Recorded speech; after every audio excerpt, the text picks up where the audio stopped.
It's still warm outside, perfect for bathing suit weather, but maybe you don't feel like you want to get into that bathing suit. Well, there's one way that you can fix all that. It has to do with your nutrition. I'm joined today with Olivia Wagner. Now, you are an integrated RD nutritionist?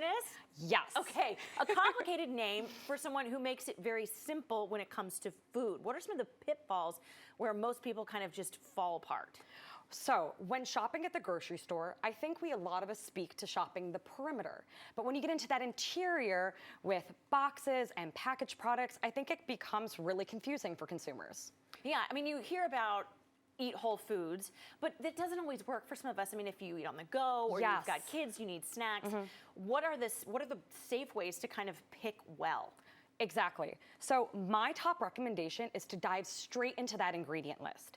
Essentially, that is going to be the engine of your food product. So you wouldn't buy a car without looking at the engine before purchasing it. And so taking a look at that ingredient list, we want to look for ingredients that are what I say on par. So ingredients that you can pronounce, are appropriate for that food product, and ones that you can recognize and your body can too. Oh, so an acronym. I was like, what are we doing with par? On par with what? But I get it. This makes sense. Yeah. Okay, so then, I mean, sometimes you'll look at the back of the box. I don't even know what's in them. So I like to look for products that you can easily recognize those ingredients. And so simple, one-lined ingredients are the best. You know, a whole food product is often when we can see 5 or 6 ingredients available there, and then they're ones that are drawn from whole foods, whether it's nuts, seeds, grains, you know, maybe it is a fruit or something present in that food. But I think we also easily can really get knocked off with the amount of sugar that are found in some of these packaged products. So for those of us who may not be so familiar with kind of what all these chemicals are or the additives, I feel like, all right, I can't pronounce it, I don't recognize it, but what are some of the ones that you might see on the side of a box that are full-on no-goes? Great question. And so we would want to be trying to avoid things that are preservatives or essentially look like chemicals. If you can't pronounce it, if you think you could see it in your food or in your cleaning product, something we want to put back up on the shelf. And so things that are stabilizers, I speak to maltodextrin and different added artificial sweeteners. And so things that have the all at the end or the os, those are going to be those artificial sweeteners. Okay, all right. So then we want to stay away from those and then recognize that. Now, when it comes to ingredients that we do want to see, if we recognize them, good to go. Yes. And then are there any kind of, because I feel like, you know, you can look at the front of a box and it'll be like fat-free or organic or whatever. It's deceiving. Right.